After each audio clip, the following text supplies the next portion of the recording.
Alejandro Rodríguez es ingeniero, fotógrafo, narrador y poeta, egresado de Ingeniería en Control y Automatización por el Instituto Politécnico Nacional. Como fotógrafo ha participado en las exposiciones colectivas Pulque con Sabor a Cultura 2016, La ciudad es un espejo 2017 y De la tierra a la pulquería 2018. Ha colaborado para distintos medios como Revista Atea Paradigma, Regeneración Radio, Revista Raval, Sombra del Aire y La Pananá. Ha sido parte por más de 5 años del programa contra la quema de libros de la Dirección de Fomento de la Cultura del IPN, organizando lecturas públicas y eventos anuales como el Festival de Lengua y Literatura Indígena y el Festival de Literatura del Horror. Se ha presentado en espacios como Un Paseo por los Libros, Museo del Pulque y las Pulquerías, Primer Festival del Libro Tlalnepantla 2016, Feria Internacional del Libro de Palacio de Minería en sus ediciones 2016 y 2017, y Festival Internacional de Narrativa México 2018. Y pues agregaría, ¿no?, que ya el año pasado fue, pues también ponente en Sembrando Voces. Les damos la bienvenida a Alex, y simplemente les recuerdo que un momento más pongo la liga. Por favor, ayúdenos a llenar el formato. Es bien importante que pongan su asistencia. Bueno, pues bienvenido, Alex. El escenario es tuyo. Muchas gracias, Armando. Me da gusto ver que han surgido muchas inquietudes con respecto a este taller y la participación y el interés que está demostrando cada uno de ustedes. Quizás para comentar un poco acerca de la dinámica sobre cómo se va a llevar a cabo, en este sentido somos los talleristas, tanto Armando como yo estaremos con ustedes a lo largo de estas sesiones. Sin embargo, este taller se divide a la vez en 2 módulos: narrativa de la memoria, que verán los martes con Armando, y creación de espacios ficcionales, que verán conmigo. De mi parte, lo que yo les podría dar, o lo que vamos a compartir en estos espacios, sería con aras a la creación del cuento, más que nada. ¿Por qué cuento y no otro género?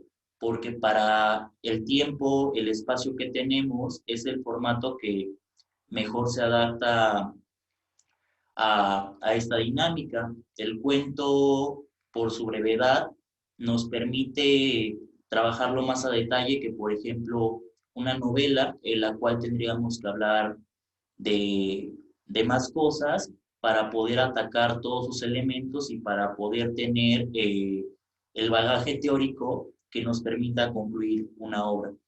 También, al respecto de eso, quisiera comentar, ya esta es nuestra segunda edición como Sembrando Voces.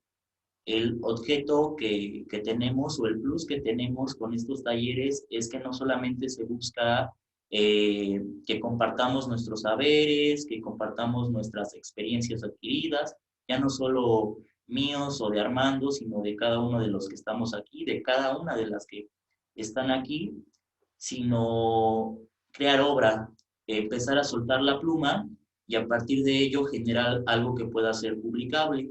Tenemos bajo este aspecto el apoyo de la Secretaría de Cultura, y como el año pasado imprimiremos una antología con varias de las obras que están aquí. Lamentablemente, por cuestiones de espacio, tendremos que hacer una selección de material y habrá por ahí algunas cuestiones que revisar conforme se vayan desarrollando estas clases y conforme vayamos viendo los textos. ¿Qué es lo que en lo particular me gustaría que realizáramos en la parte de creación de espacios ficcionales? Que cada una de las clases, que cada una de las sesiones que tengamos, pudiéramos tener las herramientas para ir trabajando sobre el cuento, que en cada una de ellas pensemos en un cuento en particular que quisiéramos sacar desde adentro de nosotros, y vayamos pasito a pasito, como en escalerita, para poder concretarlo y que al final sea un material que pueda ser antologable. Creo que ese es un plus que nos motiva a muchos, al menos a mí la idea de publicar o compartir lo que escribo con otros me parece un aliciente para seguir haciéndolo. Voy a compartir con ustedes en este momento una presentación. No sé si tengan alguna duda con respecto a lo que hemos comentado hasta ahora. Gracias. Yo tenía una duda. ¿Podríamos decir entonces que podemos trabajar una crónica y un cuento? O cómo sería la cuestión para hacer el material? Se van a trabajar los dos. Martes trabajamos crónica con Armando, jueves se trabaja cuento conmigo. Ok, gracias.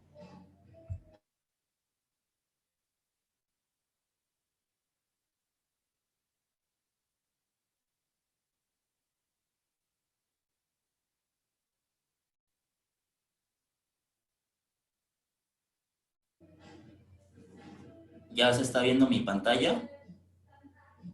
Sí, Alex, ya se Sí, ve. Perfecto. Entonces comencemos con esto. El nombre del taller, Sembrando Voces. Estamos en narrativa, concretamente en creación de espacios ficcionales.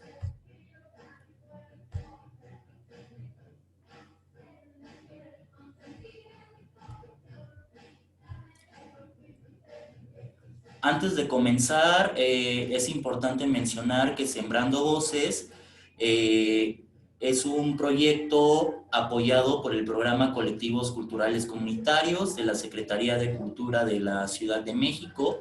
Es la segunda vez que participamos en este programa y al respecto igual me gustaría agradecer a quienes nos vienen acompañando desde esta primera edición y también el entusiasmo de quienes vienen integrándose en esta segunda.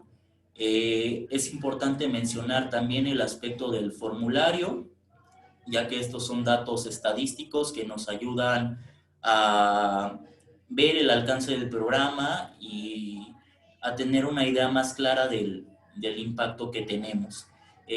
Una recomendación, si no vamos a participar, se les sugiere tener el micrófono apagado porque se pueden filtrar algunos ruidos. Si tienen alguna duda, podemos ocupar la casilla del chat o levantamos la mano. De igual forma, si a lo largo del desarrollo de esta presentación tienen alguna pregunta, con todo gusto pueden hacerla, no hay ningún problema en ese sentido.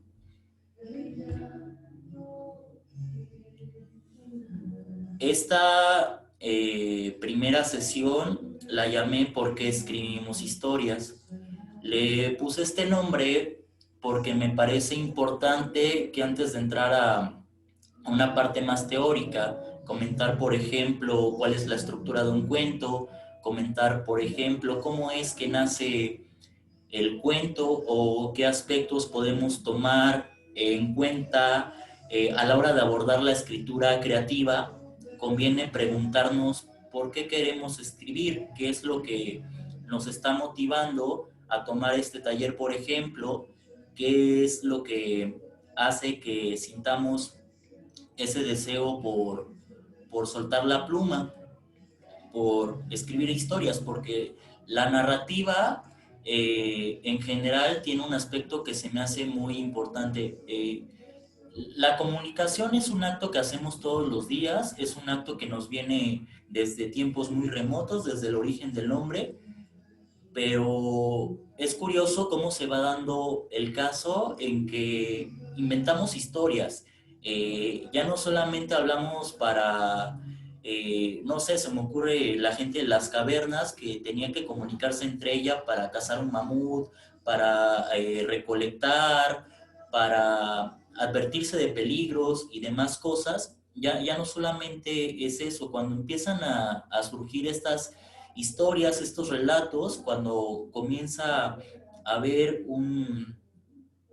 los principios de la narrativa, son historias inventadas, no es algo que realmente necesitemos. ¿Por qué entonces queremos contar estas historias? Porque se ha hecho desde antes que incluso la escritura misma tomara forma.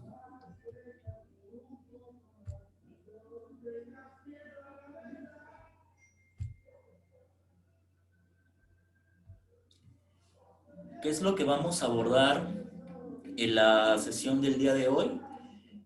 Los objetivos van a ser tres.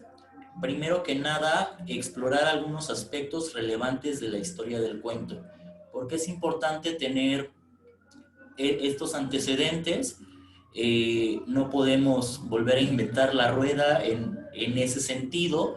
Es necesario conocer un poco, tampoco en una cuestión muy formal de aprender cifras, aprender de memoria ciertos textos, pero sí tomarlos en cuenta, sí tomar en cuenta todo el trabajo que se ha hecho hasta antes de nosotros para poder generar obras. Agustín levantó la mano, ¿quieres comentar algo? Así, pensé que nos íbamos a poner un poquito más románticos al respecto de la primera pregunta de por qué contamos historias. Me parece que pudiéramos ser un tanto filosóficos. Los seres humanos somos seres sociales, somos seres gregarios, pero también somos seres históricos. O sea, nosotros somos la historia, de hecho, y es una necesidad prácticamente genética la que tenemos de contar historias. Quería aportar eso nada más. Gracias.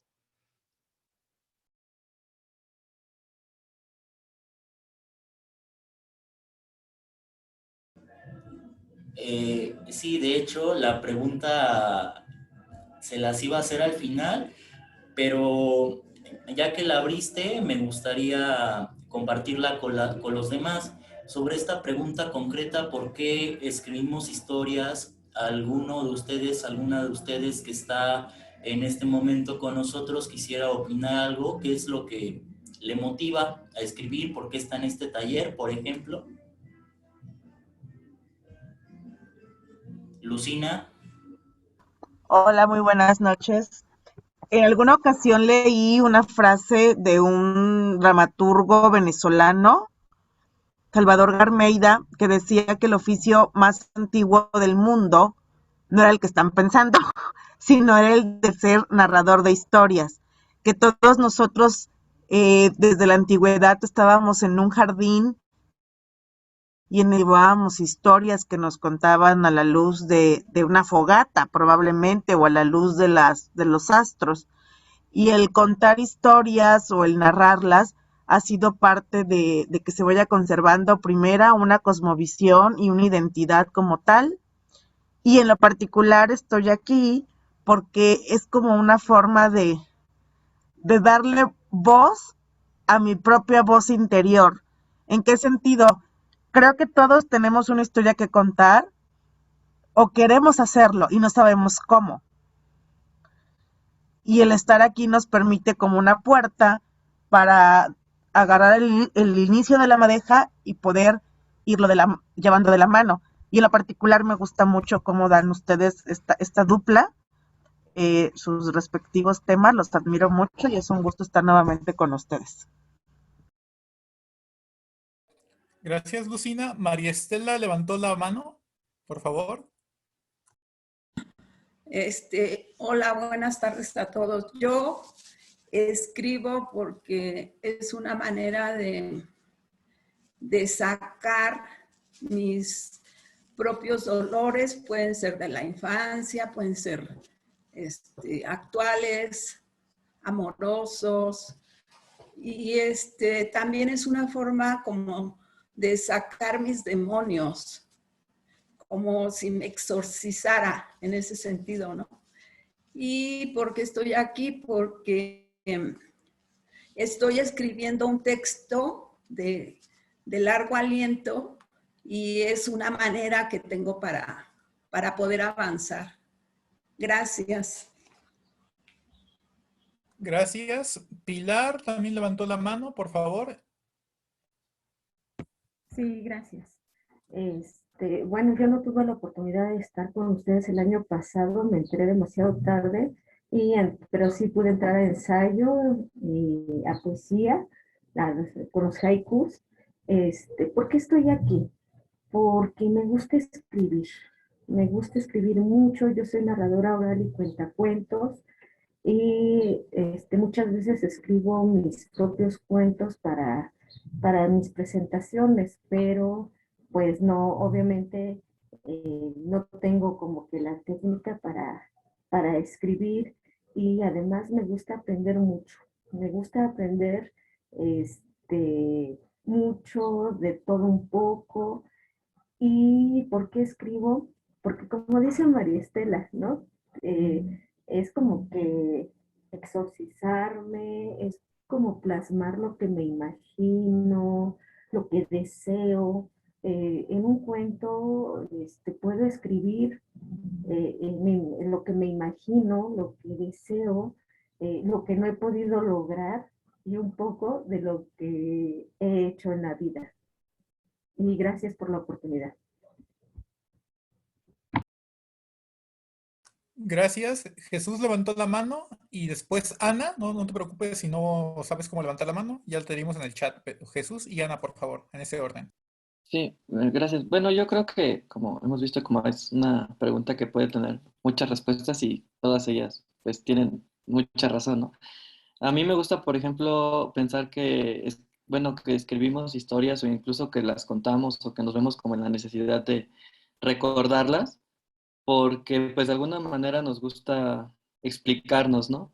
Explicarnos a nosotros mismos en qué somos, en por qué estamos aquí o para qué hacemos tal cosa. Yo creo que a través justamente de estas narraciones podemos identificarnos como seres particulares y como pues pertenecientes a un espacio y tiempo único, ¿no? Quizá irrepetible. Y pues en un aspecto particular creo que tiene mucho que ver esa concepción que tengo con el por qué estoy aquí. Bueno, a mí, por ejemplo, siempre me ha gustado como escuchar o ya después que aprendí a leer, pues leer historias, porque creo que en la manera en que se cuentan está mucho de lo que la gente pues es, ¿no? O sea, cuando tú escuchas, por ejemplo, los cuentos en los pueblos o esto que se llaman mitos, cómo los cuentan las personas, pues te das cuenta de todo un contexto y de la riqueza que hay detrás de ellos. O, por ejemplo, cuando lees a algún autor, pues te das cuenta de qué vivió, cómo vivió, y pues no sé, a lo mejor puede parecer un poco de chisme, pero pues me gusta mucho, ¿no? Me gusta mucho como entender un poco eso. Y me gustaría pues poder hacerlo también, como contar mi chisme, pues. Gracias. Ana, por favor. Sí, buenas tardes. Bueno, yo también, bueno, yo estoy aquí porque igual estoy escribiendo unos cuentos. Me gusta escribir cuentos, pero también creo que encontré, o sea, también para mí escribir estos cuentos es sacar parte de mí, de algunas vivencias, de algunas experiencias, y también es como liberador para mí porque también, por ejemplo, descubrí que a través de escribir podía imaginar y sacar cosas o pensar en otras posibilidades, ¿no? Entonces, para mí es como también cambiar cosas a través de lo que escribo. Y bueno, pues me gustaría seguir escribiendo y haciendo esto ya para siempre, nada más. Ay, perdón.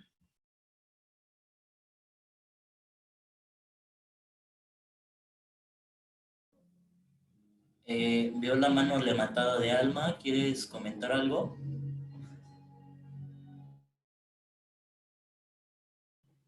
Sí, bueno, yo estoy aquí, bueno, en la edición pasada yo no participé con ustedes, entré hasta lo de poemas, a lo de haiku y los aforismos.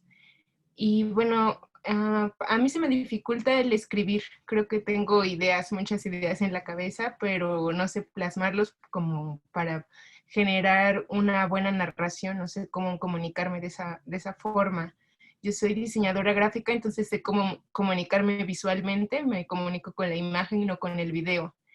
Y creo que comunicarse con la escritura enriquecería más, ¿no? Esta cuestión de la comunicación, me gusta mucho la comunicación. Entonces creo que eso lo tenemos como seres naturales, la necesidad de comunicarse con el otro. Y pues, no, pues por eso estoy interesada en escribir, ¿no? No lo hago, entonces vamos a ver qué resulta.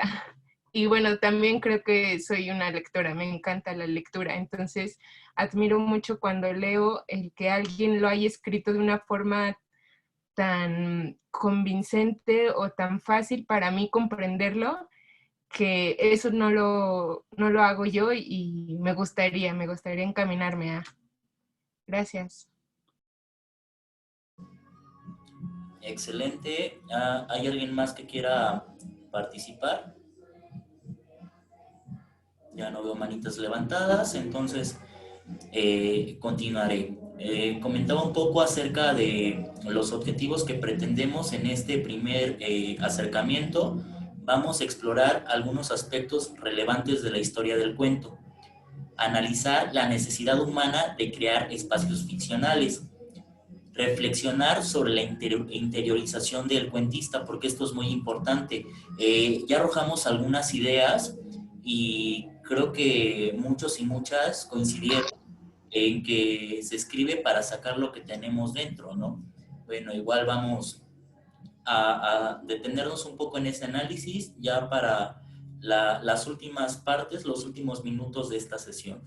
Los temas que igual veremos será breve historia del cuento, el nacimiento del cuento moderno, la escritura como acto creativo y la interiorización del cuentista.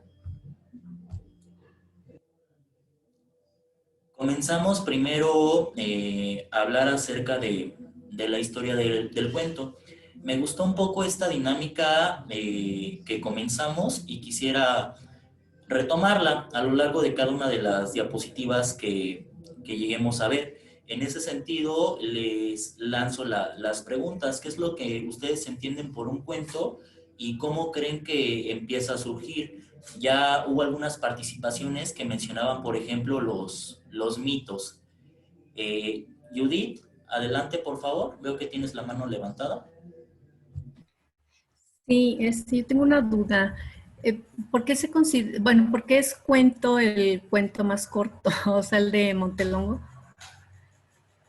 Monterroso, perdón. El del dinosaurio.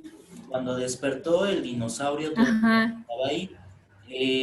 Es una microficción, una tendencia que tenemos más moderna todavía de lo que autores como Edgar Allan Poe, por ejemplo, que es uno de los padres del cuento, definió. Es interesante que lo preguntes porque, de hecho, uno de nuestros últimos talleres, nuestro último taller va a ser minificción. En él veremos cómo abordar ese tipo de géneros. De mi parte, puedo decirte que la minificción nace con todos estos textos híbridos que mencionaba Armando en un principio, donde ya los cánones clásicos no nos alcanzan y tratamos de llevar la palabra a la mínima expresión. Ya no solamente tratamos de condensar todo en unas cuantas páginas, como en el cuento tradicional, sino que tratamos de minimizarlo en una o dos oraciones. También en ese sentido, por ejemplo, podría mencionar que una cosa interesante es lo que hacía Huerta con sus poemínimos, que también buscaba la brevedad, pero en la parte de los poemas, no tanto en la cuestión de la narrativa. Y como comentaba, algunas ya mencionaba la cuestión de los mitos, ya mencionaban esta necesidad de comunicar. Y sí, en efecto, el ser humano es un ser social por naturaleza. Todos los seres vivos, las plantas quizás de alguna manera tengan forma de comunicarse entre ellos, pero los animales hemos desarrollado un sistema que por medio de signos nos permite intercambiar información. La esencia de la comunicación es esa, un intercambio de información. En el ciclo pasado empezamos a hablar acerca de las funciones del lenguaje. El lenguaje sirve para distintos usos. No es lo mismo querer transmitir información de manera objetiva, entre comillas, porque es algo muy difícil de lograr realmente, como por ejemplo lo pudiera hacer una nota de un periódico como lo pudiera ser un artículo científico, que escribir un poema, que escribir un cuento. También, por ejemplo, tenemos una función del lenguaje que se llama apelativa, que va más con la cuestión de las preguntas, la exclamación, y entonces tenemos muchos motivos para comunicarnos, pero el cuento o las narraciones cortas, vamos a llamarle a este punto todavía narraciones cortas, surgen a partir de dos funciones del lenguaje, la función emotiva y la función poética, y obviamente quizás en la época de las cavernas, las familias, los clanes, o como se le llamara a estas primeras agrupaciones, quizás se reunían junto al fuego, quizás empezaban a contar estas historias acerca de la caza, acerca de las grandes hazañas de algún héroe, por ejemplo, y empiezan a surgir los mitos, como estas primeras narraciones orales en las cuales se estaba transmitiendo información.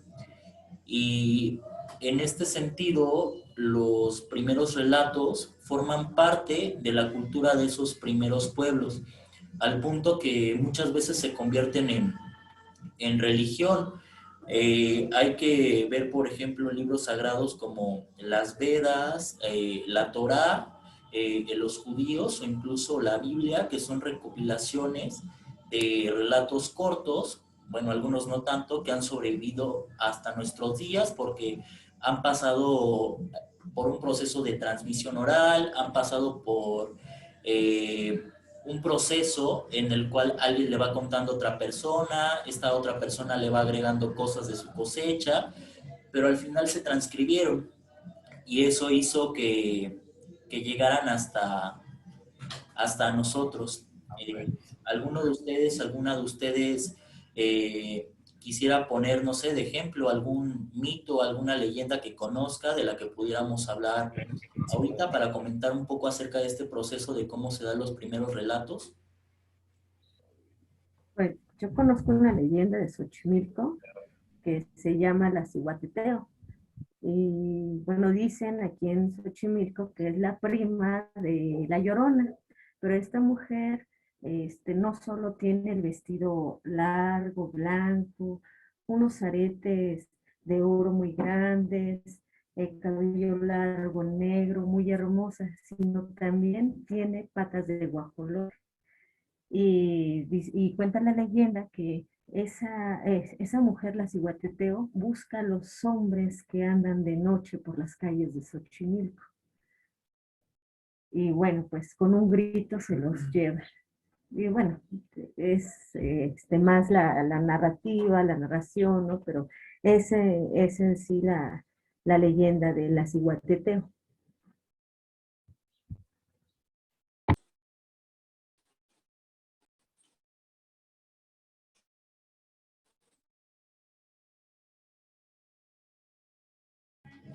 Conrad, ¿levantaste la mano? Sí, hola. Yo creo que de alguna manera han de haber sido también cuestión de supervivencia. Se reunían, me imagino, para contarse los peligros o las maneras de sortearlos. Y los cuentos, pues yo creo que también son una manera de ir educando. Por ejemplo, se me ocurre que la Caperucita, pues a lo mejor nació para que los niños no se fueran al bosque o cosas de ese tipo. Sería.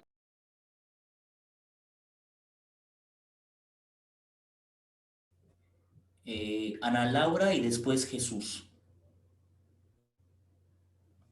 Sí, retomando un poco lo de la leyenda, bueno, la clásica de las brujas, ¿no?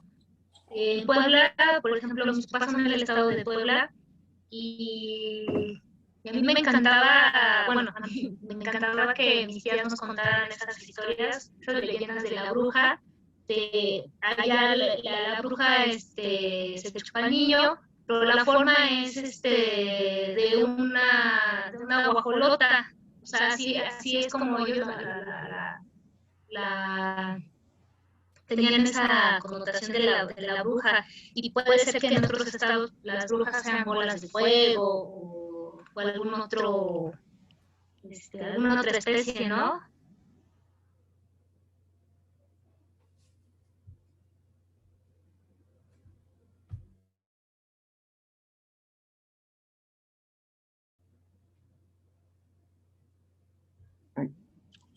Bueno, a mí me gusta mucho un mito que es un mito huichol, que habla sobre un venado azul que se llama Cauyumari y que, bueno, justamente la leyenda cuenta cómo este venado fue guiando a los huicholes todo su trayecto hacia el desierto de Wirikuta, donde encontraron una flor o, pues sí es, bueno, sí es una planta que se llama Hikuri, que es lo que nosotros conocemos como peyote.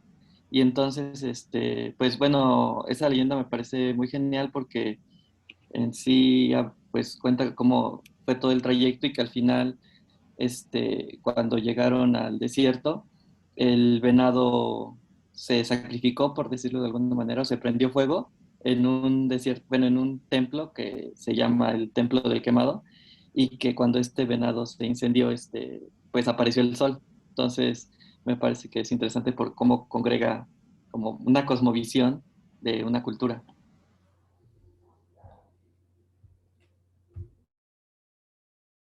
Claro, las maneras de explicarse el mundo, ¿no?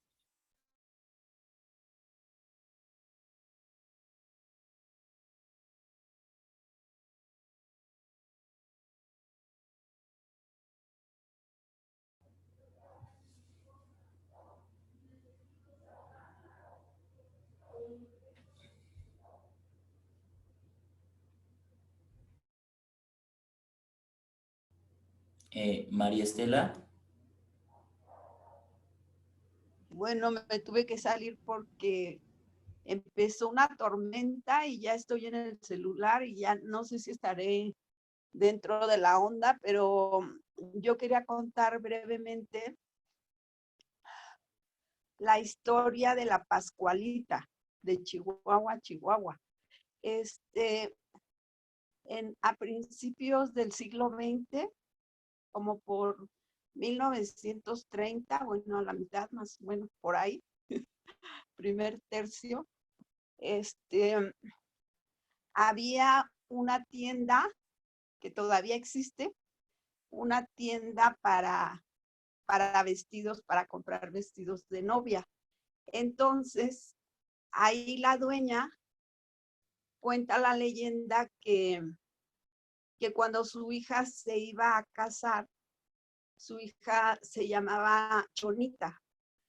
El día que se iba a casar, la picó un alacrán y murió el mero día. Entonces, ella la conservó, la embalsamó, lo que sea, y hasta la fecha, ahora se llama la Pascualita, la maniquí muerta, digamos. Entonces, cuando tú la ves, yo la he visto varias veces y se te horroriza el pellejo. Yo la he visto varias veces y sí, como que te va siguiendo con la vista. Y hay una foto, esa sí, no sé si será cierta, en donde presentan la mano de la Pascualita. Y haz de cuenta que es una mano de una muerta. Está morada, está horrorosa. Pero independientemente de eso, ella, la maniquí, como les digo, causa horror. Entonces, pues sepa la fregada si será verdad, pero esa es la historia. Gracias. Gracias a ti por compartirla. Sandra, adelante por favor, y luego Mara. Hola, tengo problemas con mi cámara, pero bueno, respecto a los mitos, a mí algo que me parece como sumamente hermoso, pues es cómo la literatura trasciende a los tiempos y cómo incluso nos determina. Entonces, pues, por decir alguno, por pensar en alguno, pues de la creación del hombre y la mujer, ¿no? En el Antiguo Testamento.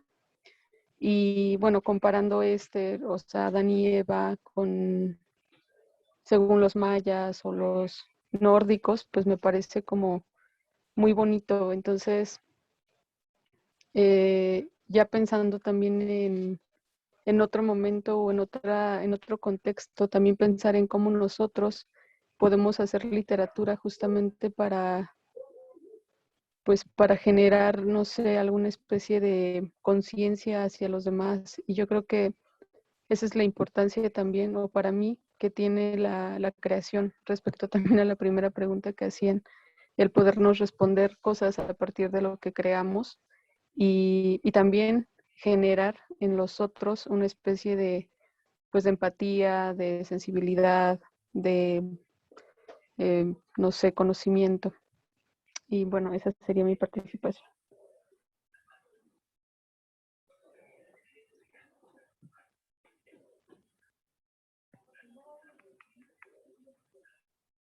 Ay, no escucho. Así te oyes. ¿Me escucho?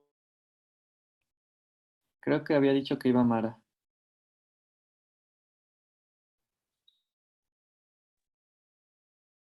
Buenas tardes a todos.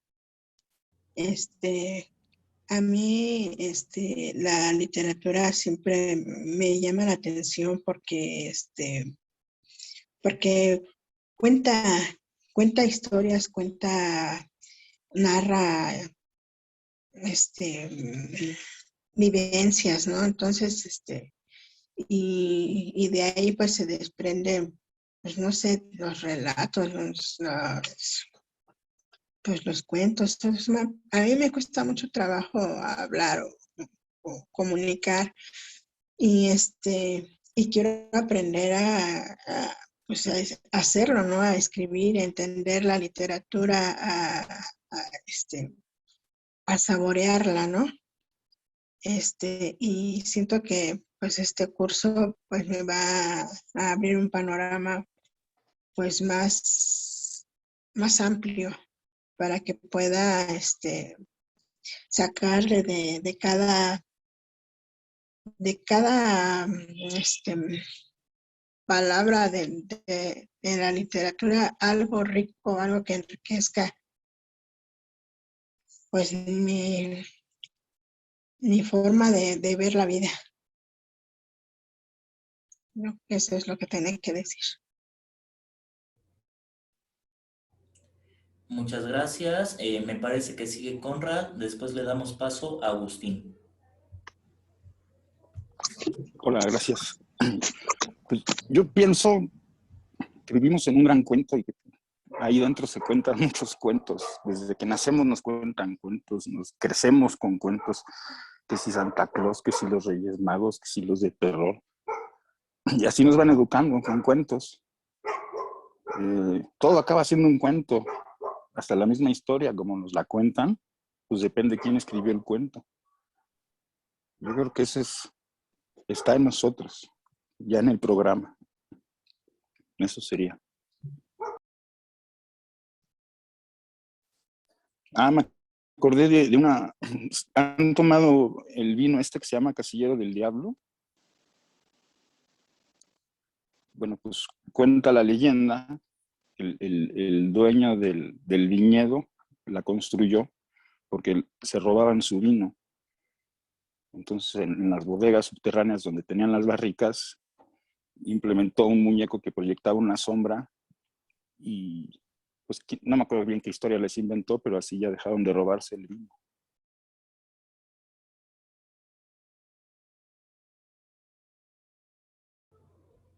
Excelente. Muchas gracias por compartir. Agustín, toca tu turno. Sandra ha vuelto a levantar la mano. Te escuchamos, Agustín. Ok, muchísimas gracias. Pues regresando al punto, los mitos. Hay un principio básico que dice que el mito luego se convierte en rito y luego se convierte en acto. así. De hecho, esa es la historia de las religiones en el mundo.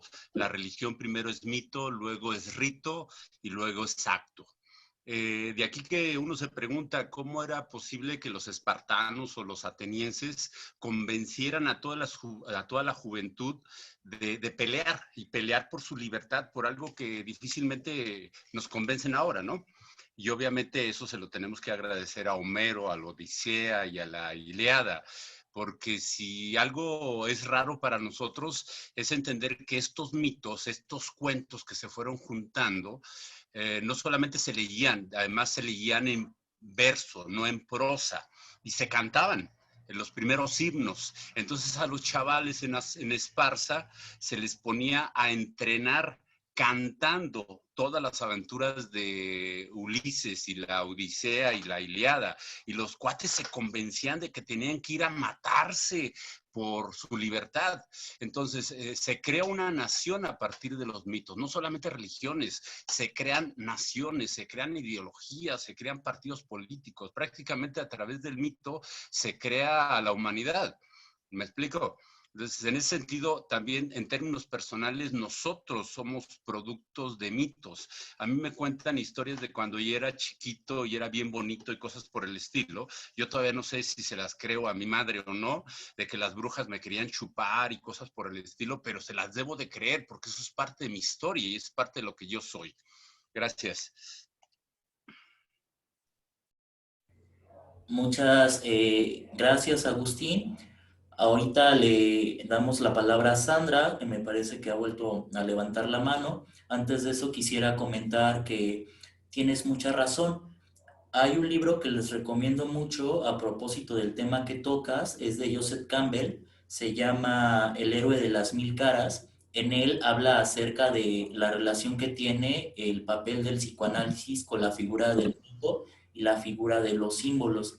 Y precisamente una de las premisas de este texto es que así como los sueños son una herramienta para el psicoanálisis a lo largo del desarrollo de la humanidad, del desarrollo de una persona, estos mitos, estos personajes, los héroes de los relatos antiguos, por ejemplo, aquí tenemos en pantalla la escena de El Minotauro, se me ocurre Perseo y la Medusa, por decir algunos de los relatos griegos más famosos. Todo eso es un simbolismo de conflictos internos que tenemos en el inconsciente que tratamos de aclarar. En este sentido, la creación de relatos, de historias fantásticas, la invención de todos estos escenarios, de estas leyendas que dan paso a la religión, como bien lo mencionas, sirven incluso para nuestro propio proceso psicológico de construcción personal. Nos ayudan a construirnos, nos ayudan a conocernos mejor, obviamente forman parte de la identidad que tenemos como sociedad, como pueblos y como individuos. Sandra, te doy la palabra para lo que quisieras comentar. Sandra escribió que había sido un error, que no quería participar. Perdón, ya no estoy tan atento del chat. Sigo acostumbrándome todavía, a pesar de ya haber pasado un año, a esta parte del Zoom, pero bueno, me ha gustado mucho la dinámica que generamos. Creo que el compartir los propios mitos, las propias leyendas que nos han contado a nosotros, contribuye un poco a ejemplificar esta primera parte. En la antigüedad pasaba de esta manera, creamos héroes, creamos situaciones fantásticas, creamos historias. Yo, por ejemplo, me pongo a pensar ahorita en cuanto a las leyendas mexicanas. Hay dos en general sobre la creación del pulque, es algo que he investigado mucho. En una de ellas, Quetzalcóatl conoce a Mayahuel. Mayahuel para esto vivía con su abuela y sus hermanas, las Sisiní, así se llamaban ellas, y de repente Quetzalcóatl va pasando y tiene en la cabeza buscar algo que le dé felicidad al ser humano, pero no sabe cómo, no sabe qué. Conoce a Mayahuel de repente mientras va de camino y se enamora de ella. Entonces ya salen, se conocen, tienen amoríos, pero resulta que la abuela de Mayahuel se entera y la manda a despedazar junto con sus hermanas. Cuando esto ocurre, Quetzalcóatl logra huir, pero desgraciadamente Mayahuel no, la destrozan. Ya cuando Quetzalcóatl regresa, toma los restos de esta mujer, los entierra y de ahí nace la planta del maguey, de donde después se da el pulque. Las leyendas, los mitos, surgen entonces primeramente para tratar de explicar, para tratar de ponerle sentido a las cosas que, pues cuando la humanidad era muy joven, no lo tenían o no sabíamos qué pasaba, qué pasa cuando cae un rayo, por ejemplo, por qué existen los eclipses, cómo surge el ser humano. Mencionaba Sandra a Adán y Eva en el mito bíblico. Se me ocurre ahorita el Popol Vuh, por ejemplo, creo que mencionaba que primero se habían hecho hombres de madera, que terminaron hechos cenizas. En fin, el mito o estos primeros relatos surgen a partir de la oralidad. ¿Por qué no podemos decir que son cuentos todavía en el sentido formal? Porque no tienen un orden, porque no tienen una estructura. Lamentablemente, la oralidad tiene un límite. Hay cierto número de palabras que nosotros podemos memorizar. Hay cierto cierto número de personajes, cierto número de ambientes que podemos guardar en la memoria. Es ahí donde nos falla la oralidad y es por eso que tiene que estarse repitiendo, que tiene que transmitirse de una persona a otra, y esto también procede una desventaja para poder crear algo más formal. ¿Por qué? Porque cuando tú le cuentas una leyenda, tú le cuentas una historia a otra persona, al momento de que éste la cuente, va a añadir siempre algo, le va a modificar algo, solo va a conservar la esencia. Eso es lo que tienen los relatos antiguos y es la razón por la que no podemos llamarlos formalmente cuento. Los relatos antiguos se van concatenando al pasar de los años y van cambiando dependiendo de quién te los cuente. Pero mientras podríamos definir lo que viene en esta lámina como que primero fue la oralidad. Primero surgieron los relatos tratando de explicarnos el mundo y por supuesto tratando de sacar al exterior todo aquello que tenemos en nuestra propia mente, nuestras ideas y las emociones.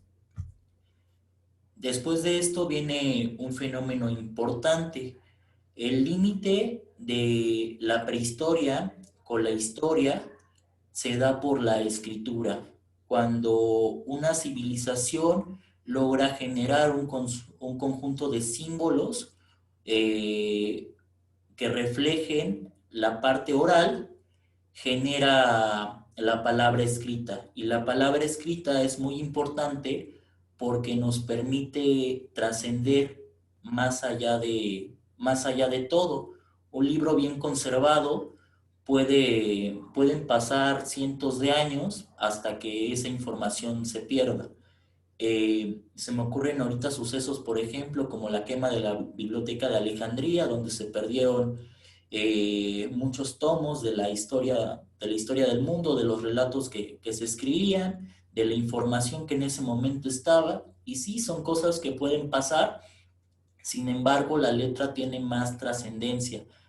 Y es por ello que a partir de que surge la escritura, se puede empezar a fechar la historia, porque ya tenemos un registro, el cual podemos interpretar si la subjetividad de cada persona. Lo que aparece escrito, quizás habría que investigarlo más, habría que ver quién lo escribió, pero ahí está como información y alguien dentro de 10, 20 años puede interpretarla, puede conocer un poco más del pasado con lo que se escribe.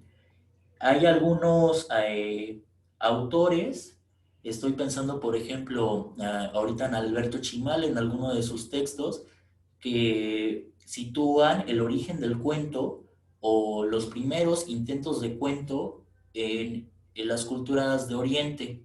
Las Mil y una Noches, por ejemplo, es quizás una de las series de relatos que más tenemos presentes.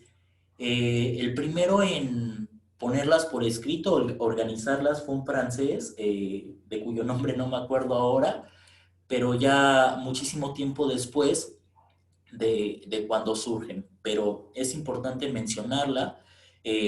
Aladdin, por ejemplo, ya cuántas interpretaciones no ha tenido en la pantalla grande.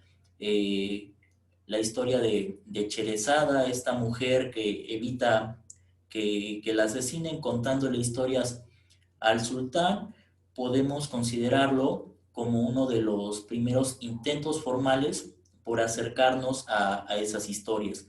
El triunfo del cristianismo entre los romanos y entre el mundo moderno de aquel entonces también nos trae una serie de temas acerca de lo que se puede hablar, ¿no?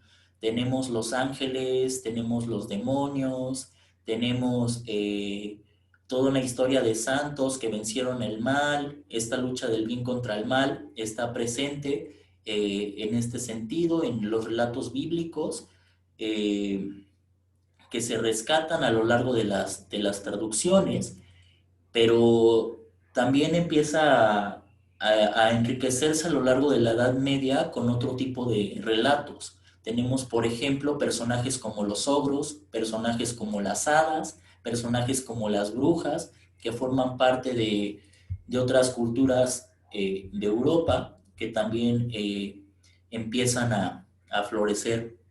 En la Edad Media, en esta época ambivalente. ¿Por qué la llamo ambivalente? Es medio oscura en cuanto al pensamiento. Si nos ponemos a pensar la censura que tenía la iglesia en ese tiempo, pero también es cierto que son los monjes en los templos los que rescatan el conocimiento y los que tratan de poner un poco de su cosecha más allá del dogma para tener una sociedad un poco más culta, un poco más informada en muchos aspectos. Aparte de los relatos orientales como las Mil y una Noches, aparte de la literatura que se pudiera generar en los monasterios, no sé, lecturas puramente evangelizadoras, se me ocurren, por ejemplo, que también empiezan a surgir cuentos que hablan de otro tipo de cosas. El Decamerón también es uno de las primeras recopilaciones que tenemos en ese sentido. Tenemos para esta época también las primeras historias sobre caballeros andantes que empiezan a darse. También tenemos historias picarescas de lo que se da en los conventos, más allá de lo religioso, y empieza a sistematizarse la escritura de los relatos cortos. Aunque también acá tenemos una limitante. Todavía no existe un medio fiel para reproducir todo aquello que se está escribiendo. Los libros de aquel entonces tenían que copiarse todos a mano. Y en ese proceso de copiar a mano se pierde mucho. ¿Por qué? Porque somos humanos, porque nos equivocamos, porque podemos tener pereza después de estar copiando miles y miles de palabras en una hoja, en un papiro o en el soporte que en ese momento existiera, y se van acumulando también errores. Es por ello que también quizás en esta época no podemos situar el cuento moderno. Hay también otros objetivos. Ya no solamente se trata de interpretar, en este caso, cómo creemos que es el mundo, o en tratar de dar respuesta a fenómenos naturales que no comprendemos. También se busca dar lecciones morales, también se busca otro tipo de cosas con las lecturas que se están formando, que se están dando en este periodo. Pícale el icono de presentación. A ver, dejen ver si podemos ampliar de esta manera. Mientras haces eso, Alex, quisiera hacer algunas acotaciones, si me lo permites.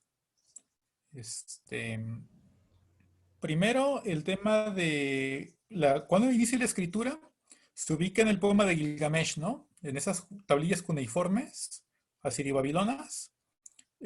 Como el primer registro que se tiene, se resguardan en Inglaterra, en el Museo Nacional de Inglaterra.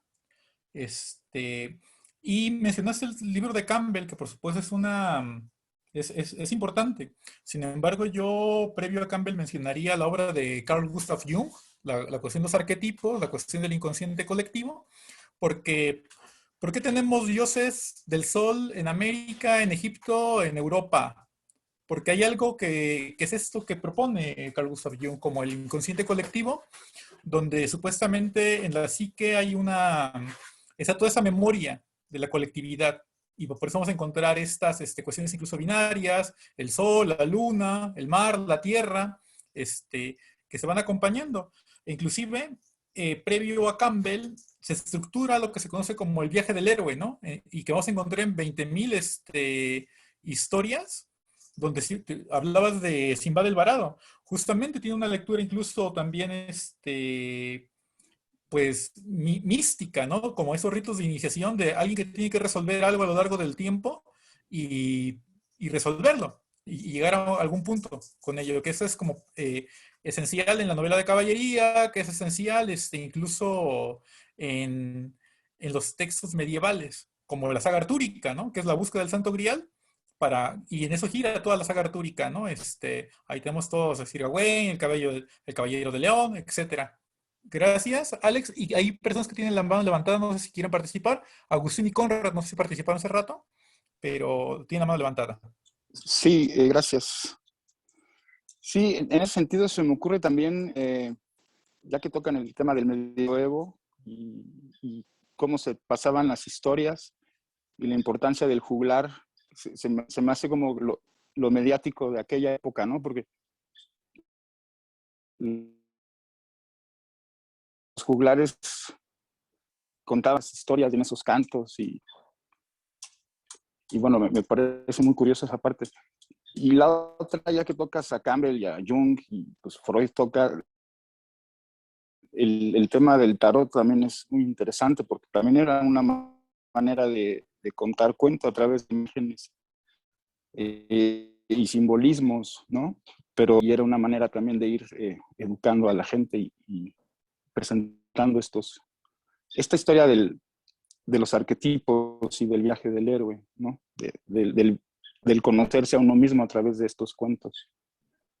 Sería mi participación. Gracias, Agustín. Conrad.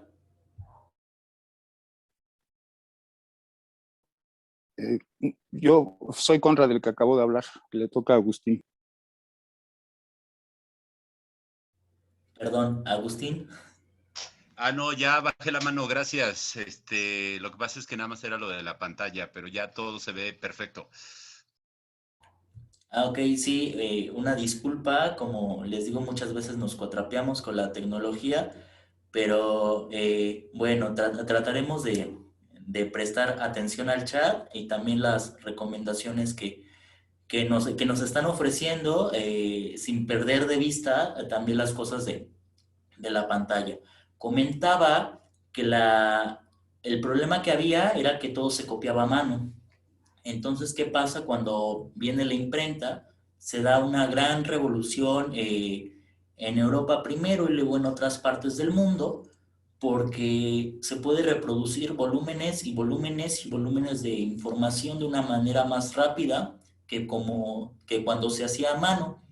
¿Qué tan importante es ese proceso? Bueno, hay que recordar que se da un cisma en la iglesia y comienza a surgir el protestantismo, porque la gente empieza a hacer una interpretación propia de la Biblia. Martín Lutero empieza a generar esta polémica, y esto se da a partir de la posibilidad que tiene la gente de leer un libro que antes era, bueno, sigue siendo considerado evidentemente un texto sagrado para muchas culturas, pero que en ese tiempo era intocable antes de que la imprenta surgiera y antes de que se pudiera reproducir en masa.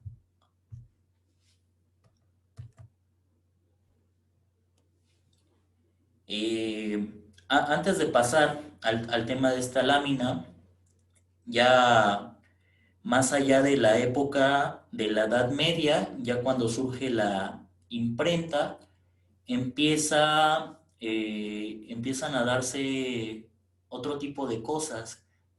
Si bien quizás no tenemos el cuento moderno todavía en esa época, tenemos relatos cortos, literariamente comienzan a sistematizarse otro tipo de cosas. Se me ocurre, por ejemplo, hablar de las novelas ejemplares de Miguel de Cervantes.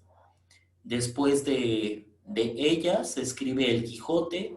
El Quijote es considerada como una de las primeras novelas en español, si no es que la primera novela que se escribe en español del siglo XVI.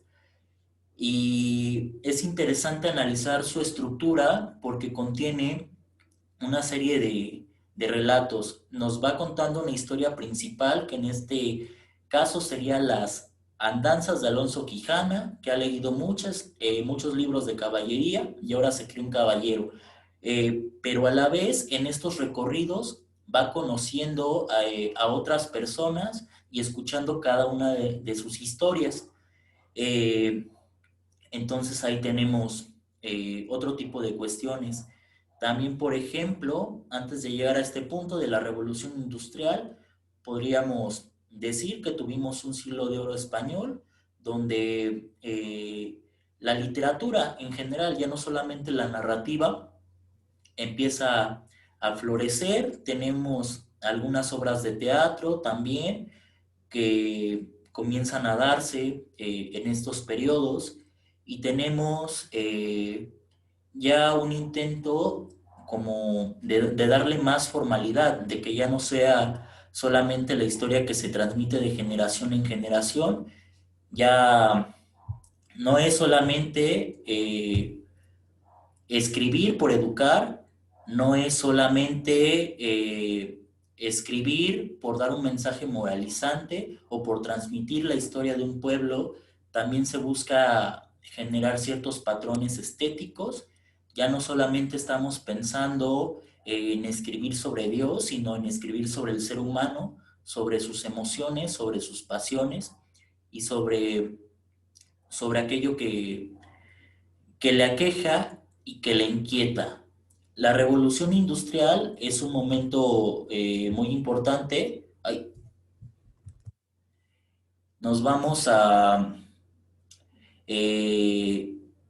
el siglo XVIII, el siglo XIX, cuando empieza a haber ciertas revoluciones del pensamiento.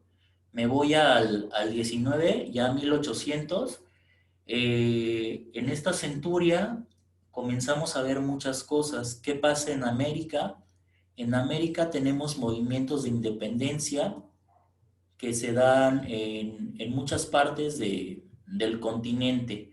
Empieza a florecer estas ideas de libertad, estas ideas de autodeterminación de los pueblos, y empieza a surgir en este tiempo en América Latina una literatura que tiende al romanticismo. Julio Cortázar, y lo retoma Mentor, señala El Matadero de Esteban Echeverría como uno de los primeros cuentos que se dan en este periodo. El Matadero se narra en un contexto post-independentista, en donde básicamente trata sobre cómo un pueblo se vuelve loco con la carne, ¿no? La carne de res que va llevando el ejército, le llaman de otro nombre Echeverría, dependiendo por el contexto de la época. Pero comenzamos a ver ahí cómo sobresalen estas ideas que ya se tienen de libertad en América. En Europa tenemos durante este periodo la revolución industrial. Hay que recordar todas las cosas que pasan en estos años. Se inventa la máquina de vapor, ciertas teorías científicas son probadas, la gente comienza a emigrar desde las ciudades, desde el campo a la ciudad, comienza a sentarse la burguesía como una clase dominante sobre la monarquía que existía antiguamente, caen las monarquías y hay toda una serie de revoluciones en el pensamiento que van a hacer que la literatura florezca. Mencioné ahora el romanticismo, también tendríamos otras corrientes que comienzan a darse a finales del 19, principios del 20. El naturalismo, por ejemplo, que cultiva un poco Horacio Quiroga, el hablar acerca de sus cuentos de la selva, acerca de los animales que hablan, el criollismo, que se da también en América Latina, y en fin, comienza a haber una serie de pensamientos, y esta parte teórica en cuanto a la literatura comienza a verse de una manera más formal. A propósito que toqué el tema de estas corrientes de la literatura que se dan en América por estos años, quisiera recomendarles la antología del cuento hispanoamericano de Seymour Menton. Tiene una recopilación que comienza justamente desde el siglo XIX, dependiendo de qué versión consigan, se va hasta la época actual, y hace un análisis no solamente de los autores y sus cuentos principales de toda Latinoamérica, sino que también un esbozo histórico acerca de los movimientos literarios que se van dando en cada época y en cada lugar. Y es por ello que me parece importante mencionarlo. Es en este contexto, en el siglo XIX, donde surgen ciertos autores que le dan forma al cuento. El principal autor, en este caso, vendría siendo Edgar Allan Poe en Norteamérica, que planea, o más bien conceptualiza la idea de la unidad de efecto, unidad de impresión, en la cual él decía que el cuento es un género breve, el cuento por su misma brevedad tiene que ser contundente. Para explicarlo de mejor modo, yo creo que hay una analogía que hace Cortázar que lo define muy bien. Él era fanático del boxeo y decía que la novela gana por puntos y el cuento gana por knockout. Esa es la unidad de impresión de la cual hablaba Edgar Allan Poe. Él tiene muchas narraciones de terror. Una de sus antologías más famosas es Narraciones Terribles y Extraordinarias. También es una persona que cultivó el género policíaco, si no es que es uno de los pioneros, y comienza a teorizar sobre este tipo de cosas. A él le debemos quizás como esta definición formal de cuento, y es por ello que se le considera como el padre o uno de los pioneros en cuanto a este subgénero literario. Aquí hago una acotación. ¿Y por qué le llamo subgénero? Dependiendo de la fuente en que lo busquen, podrán decir que es género o que es subgénero. Sin embargo, a nivel personal considero como género literario a lo clásico, la lírica, la épica y, bueno, el género lírico, épico y dramático, ¿no? Esos serían como los tres géneros, y el cuento es un subgénero de uno de ellos, del género épico. Pero retomo un poco lo que estaba comentando.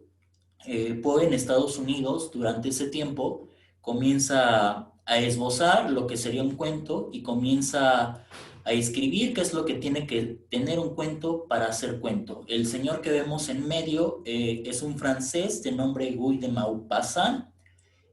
Más o menos son contemporáneos, el siglo XIX, 1850, sería más o menos el periodo donde surge la obra de ambos. Maupassant, por comentar alguna de sus obras, tiene un cuento que se llama El Collar. En El Collar, Maupassant narra la vida de un oficinista, un empleado de clase media que vive en un barrio pobre, a las afueras de una ciudad, pero que tiene una esposa muy exigente. Esta mujer creyó que cuando se iba a casar con él iba a tener una vida de riquezas y nunca fue así, y siempre le está reclamando a su marido esto, y eso es algo que a él le frustra mucho porque no puede darle a su familia la calidad de vida que quisiera. Entonces, en cierta ocasión, los invita a su jefe a una fiesta y él va corriendo con su mujer a contarle emocionado lo que ha pasado, y sin embargo ella está triste porque le comenta que cómo va a ir a la fiesta si no tiene ropa que ponerse, si no tiene zapatos, si no tiene nada, y de nuevo viene la frustración del personaje, hasta que al final se le ocurre pedirle prestado un collar a una de las amigas de su esposa, y ya van muy contentos a la fiesta, lo presumen y llegan a su casa. Pasan los días y el collar se pierde.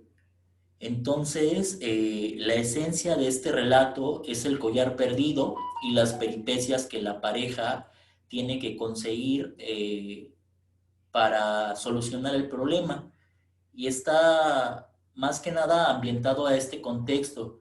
Se da la revolución industrial, se da la emigración del campo a las ciudades, comienza a surgir otra serie de oficios, y comienza a haber también cierto malestar social en las clases pues que no poseen, ¿no? Que no tienen poder adquisitivo.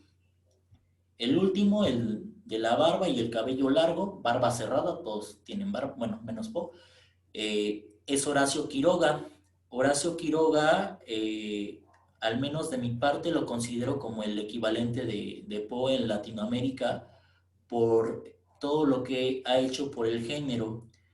Quiroga tiene cuentos de la selva y tiene cuentos de amor, de locura y de muerte, de donde se desprende El almohadón de plumas, que es una lectura obligada incluso en las escuelas para hablar acerca del cuento.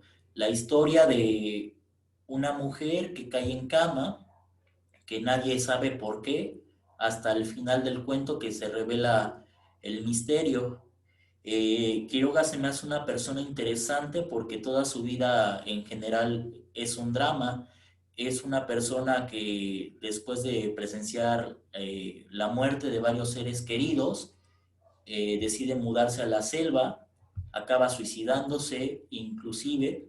La gallina degollada también, como lo menciona Ana Laura en el chat, es un cuento muy importante y muy tétrico que narra la historia de una familia con 2 niños con problemas mentales, que de repente este matrimonio se ve con un niño que nace sano y que se vuelve su adoración. Ignoran a los niños anormales, entre comillas. En ese tiempo, todavía más que ahora, existía muchísima discriminación de esa parte, y entonces la historia también termina en un final trágico. Se me ocurre, por ejemplo, ahorita hablar de La miel, que es otro cuento de Quiroga, en el cual el protagonista termina siendo brutalmente asesinado por hormigas asesinas.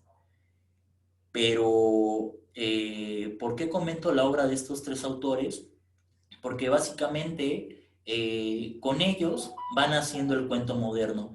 Hay uno que faltaría, a mi parecer, sería Anton Chekhov, que también tiene obras que son dignas de comentar. El enemigo, por ejemplo, viene a mi memoria, también se da en este contexto de la revolución industrial, de la vida en las ciudades.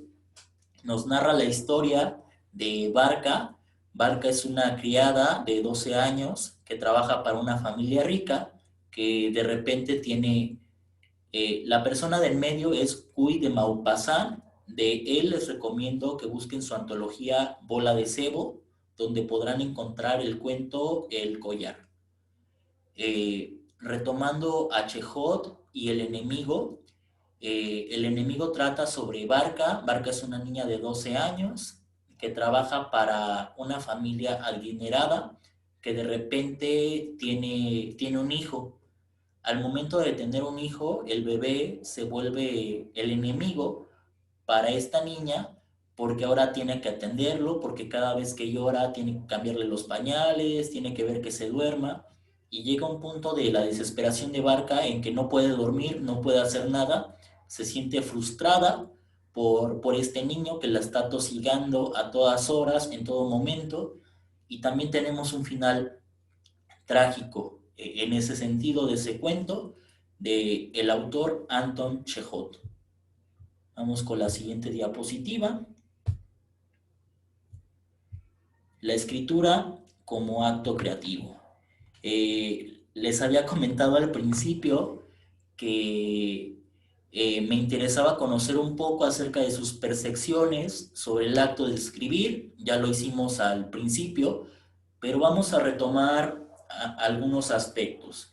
Mencionaba que autores como Edgar Allan Poe, autores como Chejot, autores como Maupassant y autores como Quiroga definen el cuento con ciertos elementos estéticos, con ciertos elementos técnicos y lo empiezan a teorizar.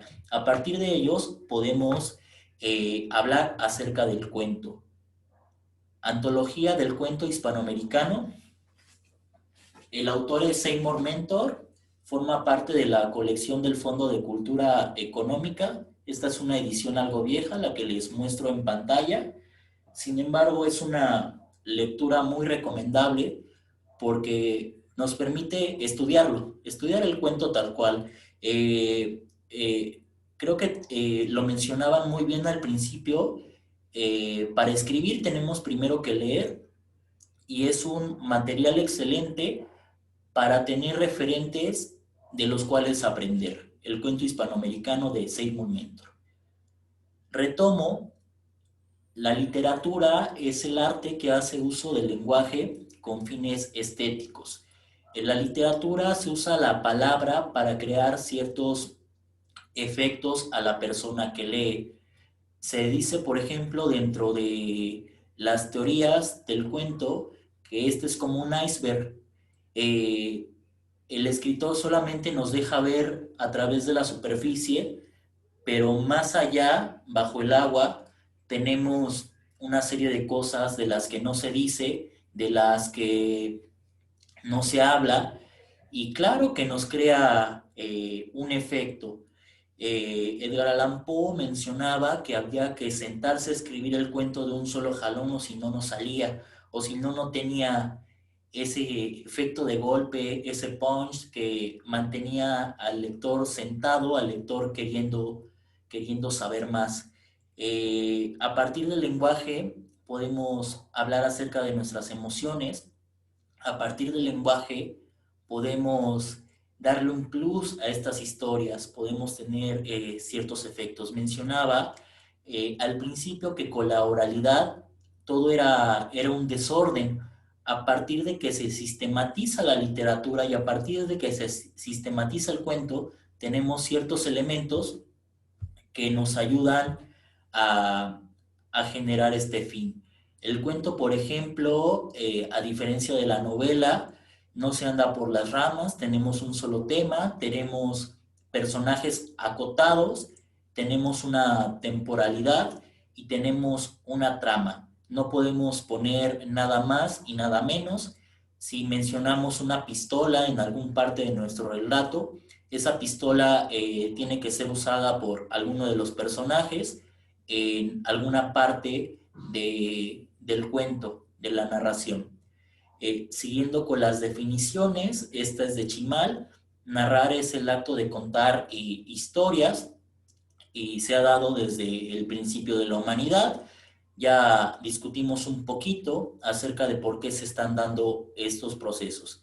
Y la narrativa es el conjunto de esas historias, son las compilaciones y es la forma literaria de contar algo, porque incluso podríamos tener una noticia en un periódico, podríamos tener un libro de historia propiamente, y le faltaría como esa carnita, esa subjetividad que nace del acto creativo. Ya compartimos algunas de nuestras motivaciones. Decíamos que el cuento nos permite hablar acerca de lo que llevamos dentro. Algunos mencionaban esta impresión, ¿no? de que quizás somos medio chismosos y por eso nos gusta escribir. También nos permite hablar acerca de nuestra cultura, acerca de lo que tenemos a nuestro alrededor, y en general nos permite sumergirnos en un mundo fantástico, en un mundo transformado. El realismo es otra corriente que se da ya más centrados en el siglo XX, y como su nombre lo indica, busca dejar a un lado los cuentos de hadas, dejar a un lado los personajes fantásticos y hablar de nuestro día a día, de la cotidianidad. Pero a pesar de ello, a pesar de que tratemos de ser lo más realistas posibles, al momento de crear un espacio ficcional, al momento de darle un tratamiento literario a una historia, así hablemos de un personaje que existe de verdad, lo transformamos en algo que solo existe en el mundo literario. Y es por ello que se me hace una cuestión bellísima la narrativa, pues te permite explorar muchísimas cosas, te da la pauta para exorcizarte, como ya lo mencionaban, y para hablar acerca de lo que tienes dentro, de las emociones, de aquello intangible, de aquello abstracto que está en la mente. Vamos a compartir el pensamiento de algunos escritores acerca de su proceso, acerca de lo que creen que es para ellos el acto de escribir, el acto creativo. Empezamos con Guillermo Samperio. Me gustaría que alguna de ustedes pudiera leer esta cita. ¿Quién se anima? Yo, Pilar. El cuento no puede desarrollarse si quien lo escribe no tiene un conflicto básico, interno, personal. La gente sin conflicto simplemente no escribe. Y esto es una cuestión importantísima. Si no tenemos un problema, ¿para qué escribimos? La esencia misma del cuento es el conflicto. Quizás de niños estuviéramos acostumbradas a las historias con final feliz, pero aún en ellas había un problema por el que pasaban los protagonistas. Caperucita Roja, por ejemplo, el encuentro con el lobo. La Cenicienta, esta cuestión de la madrastra, las hermanas malvadas, pero al final siempre hay un problema a vencer. La esencia del cuento en este sentido es el conflicto, y a lo largo de cada una de las páginas de nuestro relato, a lo largo de toda la extensión de la historia que lleguemos a escribir, nuestro protagonista va a tener que ver la manera de resolver ese conflicto, y a partir de esa resolución va a tener una transformación de su ser. Eso sería una parte muy importante que decir al momento de tratar de explicar cuál es la esencia del cuento. La esencia del cuento es el conflicto. Vamos a la siguiente. Ahí tenemos a Gabriel García Márquez, uno de los favoritos por este lado del charco. Está sonriendo a pesar de que tiene un golpe que le dio Vargas Llosa por hablar mal de su esposa. ¿Quién quiere leer la frase de García Márquez?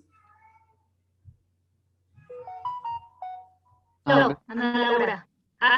Adelante. Cuando quiero escribir algo es porque siento que eso merece ser contado. Más aún, cuando escribo un cuento es porque a mí me gustaría leerlo. Muy bien. García Márquez tiene un proceso interesante. Él mencionaba que de niño siempre fue muy estudioso, sus papás lo obligaban a sacar buenas notas y él era un alumno de excelencia académica porque quería que no lo molestaran con eso y tener más tiempo para escribir. Él empieza a acercarse al periodismo y a partir de ahí va entrando poco a poco a la literatura. Hay incluso en su faceta como periodista una entrevista que le hace a Neruda, que también es interesante consultar si tienen algún tiempo. Él hablaba en un discurso que da en Zacatecas de la importancia de la palabra. Decía que cuando era niño iba en una bicicleta y un sacerdote le grita cuidado porque lo iban a atropellar. Y a partir de eso, él menciona que ese grito fue muy importante y retoma en ese acto que si no se hubiera dado esa comunicación, él ni siquiera estaría. Y empieza a enarbolar a partir de ahí una serie de argumentos que permiten defender por qué para él la palabra y el contar historias era algo importantísimo. 100 años de soledad, el proceso en el que lo escribe es bastante interesante también. Él vivía en México en ese momento, había quedado endeudado con todo el mundo, básicamente había empeñado todo lo que tenía, llevó el manuscrito original a la paquetería, me parece que tenía que enviarse a Buenos Aires, no estoy seguro en este momento, pero no le alcanzaba para el envío completo. Entonces lo que hizo fue seleccionar cuidadosamente las hojas hasta que el volumen que tenía de las copias dio el peso para el que le alcanzaba y eso fue lo que mandó. Ya llegó a su casa con su esposa y su esposa le dijo, ay Gabo, nada más falta que esta novela sea un fracaso. Y pues todos sabemos lo que pasó en ese sentido con 100 años de soledad. Vamos ¿Me escuchan? Perfectamente. Ahí leí una nota, una especie de artículo que publicaron en un librito del Fondo de Cultura Económica acerca de 100 años de soledad, y a todo lo que señalas, añade García Márquez que lo que enviaron esa primera ocasión fue la segunda parte. Entonces, en lugar de enviar la primera, empezaron a leer desde la mitad hacia adelante los de la editorial para hacer la evaluación de la obra. Afortunadamente les gustó.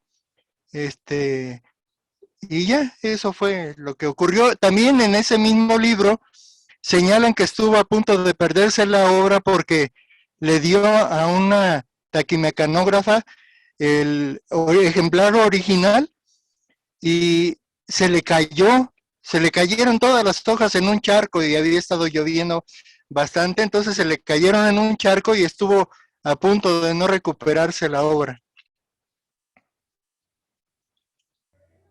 Muchas gracias. Efectivamente fue la segunda parte la que envió, lo cual también nos habla que detrás de un cuento, de una obra publicada, hay toda una historia del cuentista mismo, ¿no? Del novelista en este caso. Jesús, adelante por favor, alzaste la mano. Sí, yo también, o sea, justo es interesante porque hasta parece ser que la gestación de una historia se vuelve historia. Y por ejemplo, ahí hace poco salió una serie de televisión de un canal que se llama Encuentro, que es un canal argentino, como cultural, que se llama Impriman la Leyenda. Entonces habla como de los escritores del boom latinoamericano. Y entrevistan, creo que se llama, o se llamaba, o citan a Francisco Porrúa, que era el editor de la editorial sudamericana. Y bueno, en esa mención, como que, o sea, también forma parte, ¿no? de la leyenda, que él dice que él recibió la parte completa, que generalmente Gabo tenía como, justo como este ímpetu de la ficción, de incluso hacer sus propias historias, ficciones mismas, porque pues también involucra mucho esta parte de la superstición que ya tiene que ver mucho con la personalidad del escritor. Entonces, hay varias versiones también de, por ejemplo, de Cien años de soledad que están interesantes. Porque él dice, no, a mí me llegó la novela completa y yo la leí bien, ¿no? O sea, cuando me llegó por paquetería. Entonces, me llama mucho la atención eso nada más. Muchas gracias, Jesús. Sí, todo esto es un proceso interesante. Analizar cuáles son las motivaciones que nos llevan a escribir, analizar cuáles fueron las motivaciones que llevaron a los autores ahora famosos a publicar sus obras célebres, ¿no? Yo creo que es un proceso muy rico que a la vez nos motiva a nosotros y nos incentiva a querer soltar la pluma y a querer plasmar nuestras historias. Vamos con quien sigue. Mónica Lavín. ¿Quién quiere leerlo?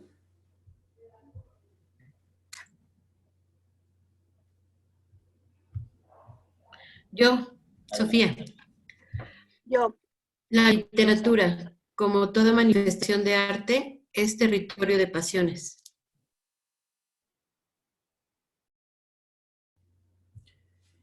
Efectivamente, Mónica Lavín escribe un libro, está publicado por Editorial Lectorum, que se llama Leo, luego escribo. Son ejercicios para soltar la pluma, así los llama ella, y comienza con una de estas frases. Ella menciona que el ejercicio de la lectura nos lo quieren imponer desde niños y que atacarlo de esa manera resulta contraproducente. ¿Por qué? Porque produce una especie de fastidio si nos lo imponen como una tarea, que sin embargo, cuando vamos teniendo un acercamiento más familiar con las letras, el proceso se da de una manera más natural. Ella pone, por ejemplo, en este libro, que es más fácil que un joven se interese en una lectura porque ve a la chica o al chico que le gusta con cierto libro y a partir de ello lo lee, que porque un maestro se lo imponga. También Lavín, en este sentido, menciona que uno de sus primeros acercamientos con las letras se da por uno de sus maestros, que les relató la Metamorfosis de Franz Kafka y que hizo una interpretación tan convincente de Gregorio Samsa y les habló acerca de esta transformación que tiene en un insecto, que se vio intrigada y con ganas de saber un poco más. Es por ello que, retomando un poco acerca de la frase citada, la literatura es un territorio de pasiones, es algo que tiene que tocarnos, es algo que tiene que movernos el corazón y la mente, y no es algo que nos deban imponer. Más bien se trata de una cuestión que debemos de ir cultivando según nuestros intereses, según nuestras motivaciones. Cada quien encontrará qué lo motiva. Recuerdo, por ejemplo, hablando de motivaciones, hay una parte de Como agua para chocolate de Laura Esquivel, donde Tita, la protagonista, está con otro personaje. Él es un doctor en Estados Unidos y esta persona le cuenta acerca de su abuela, una india cherokee, creo que era, o apache, bueno, una india originaria americana, que tenía una idea acerca de que cada persona tiene en su interior una caja de cerillos. Entonces, así como el cerillo tiene que encontrar el oxígeno para poder avivarse, nosotros tenemos que encontrar aquello que nos encienda, que puede ser una lectura, que puede ser el beso de la persona amada, que puede ser estar con nuestros familiares, que puede ser un sueño, un deseo.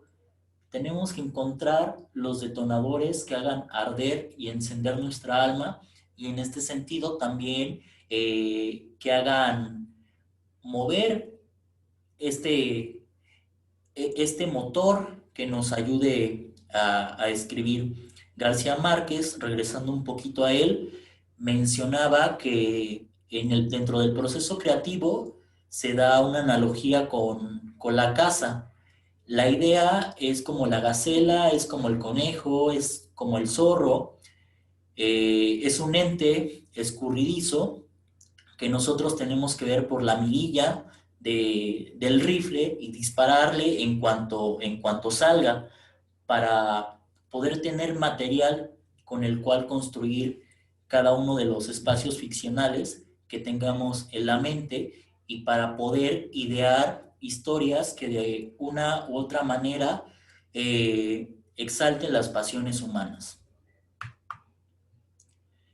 De mi parte, eso sería todo.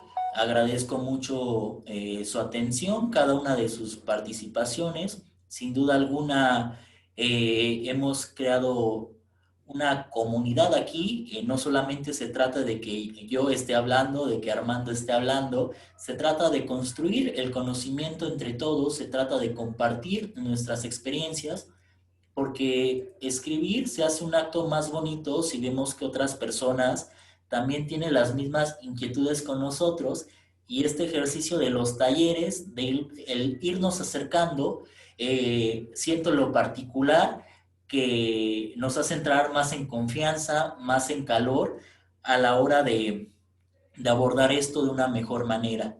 Les estaré compartiendo a sus correos, al grupo de WhatsApp, esta presentación, así como un cuadernillo de actividades con algunas propuestas para ir ejercitando la escritura creativa, y también un cuadernillo con un poco de teoría, retomando esta cuestión de los autores que ya mencioné, esta cuestión de las épocas, y claro, la bibliografía en este sentido.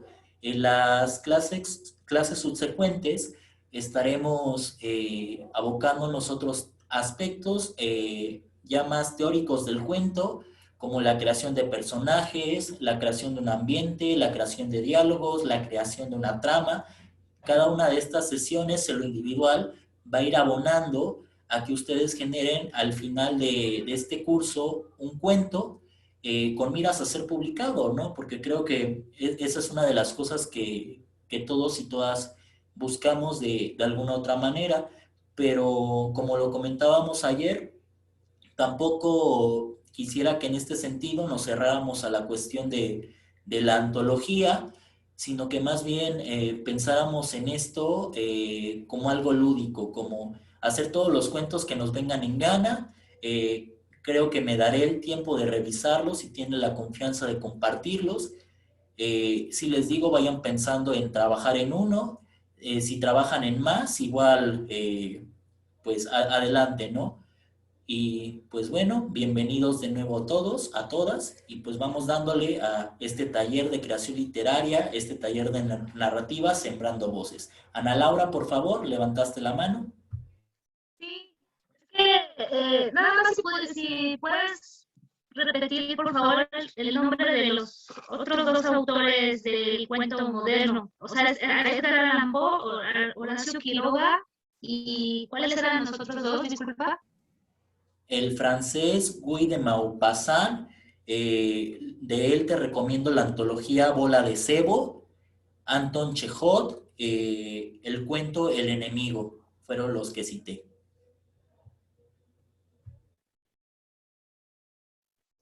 Gracias.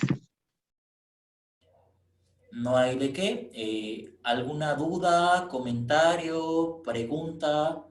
Dos participantes levantaron la mano. Asistente, ¿quién es asistente? Bueno, adelante, por favor. Hola, buenas noches. Soy Anilú. Una pregunta. Mencionaste al principio cuáles eran las funciones del lenguaje que cubre el cuento. ¿Me las puedes repetir, por favor? Emotiva y poética. Aparte tenemos la función referencial, la función apelativa, la función conativa y la función metalingüística, que sirven para otro tipo de textos, los textos informativos, los textos publicitarios, pero ahora solamente nos centraremos en esas dos, la función emotiva y la función poética. Hay 2 manos más levantadas. Gracias.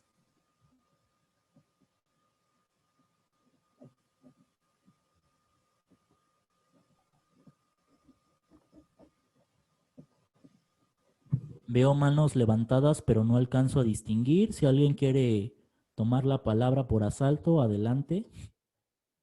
El cuento que vamos a hacer contigo, ¿de cuántas palabras va a ser?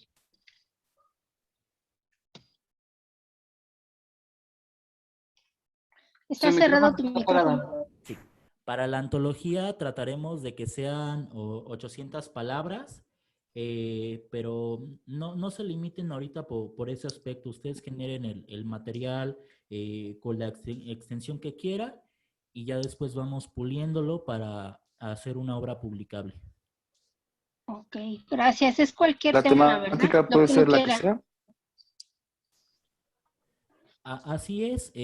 Una de las cosas que me faltó mencionar, que el cuento, la literatura en general, puede abarcar todos los temas del mundo. También es importante en ese aspecto aclarar que no haya una historia original, porque ya se ha hablado 1000 veces del amor, 1000 veces de la venganza, 1000 veces de la intriga.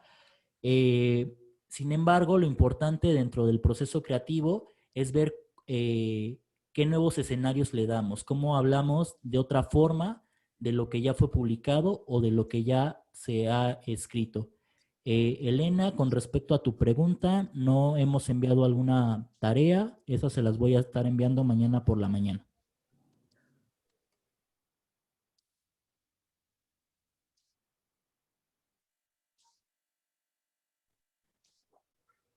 ¿Alguien más quisiera comentar algo?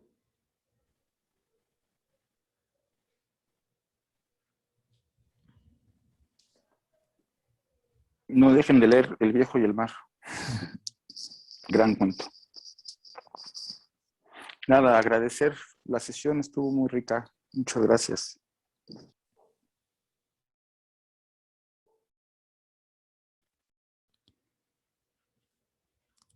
Bueno, entonces si ya no hay más comentarios, participaciones o preguntas, daremos por terminada la sesión de hoy. En la pantalla de la presentación están teniendo mis datos. Pueden escribirme al correo de Sembrando Voces, al correo personal. Mi teléfono ya está en el grupo de WhatsApp, pero igual ahí lo tienen por si a alguien le hace falta. Igual, si alguna de ustedes no está en el grupo de WhatsApp, mándenme mensaje para que fueran agregadas. Le cedo la palabra a Armando para concluir. Pues creo que es un viaje muy rico el que nos has propuesto por el mundo del cuento y de la narrativa.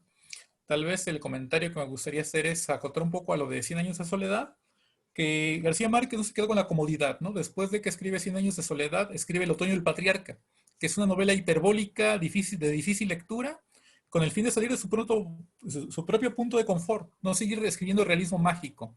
Después de que esta novela le da tantas alegrías y que sufre muchísimo para poder publicarla, porque no la mandó solo una ocasión, si no me equivoco, la primera edición es de Oveja Negra, en Colombia,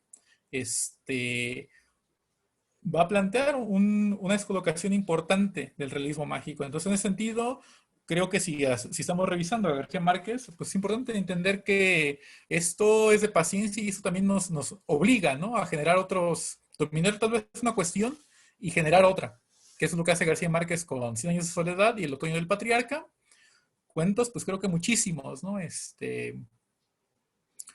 En efecto, Edgar Allan Poe es el padre del cuento moderno, pero lo que es bien interesante es que no teoriza a partir del cuento, teoriza a partir del cuervo. Después de que escribe El cuervo es cuando escribe el método de la composición, que es este material que ya les mencionó Alex, que va a retomar Cortázar. Las mejores traducciones de Edgar Allan Poe al español son de Julio Cortázar, justamente. Y el mismo Cortázar decía, ¿no?, que redondeó su formación como cuentista al traducir a Edgar Allan Poe. Y pues Horacio Quiroga, o sea, cuando vemos...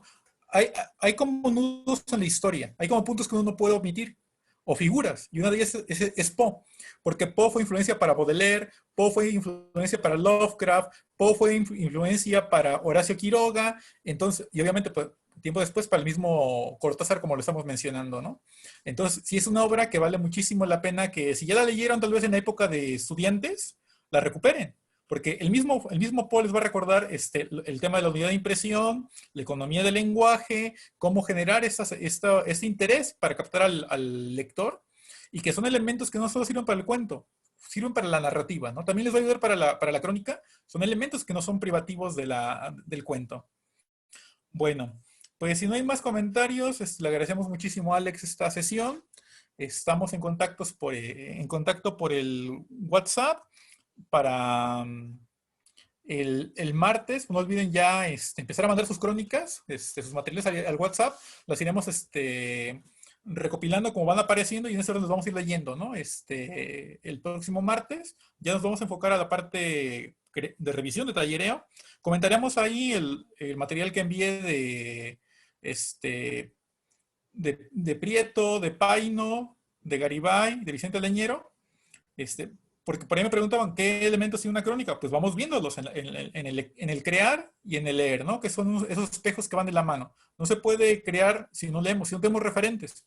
Por eso es bien importante ir generando pues nuestras lecturas. Bueno, pues que tengan una excelente noche. No olviden Ay, perdón que interrumpa. Solamente me quiero presentar. A lo mejor hay quienes no me conocen, quienes estuvieron en el curso pasado igual y sí. Mi nombre es Araceli, soy gestora cultural y estoy acompañando al colectivo Taller Maladrón.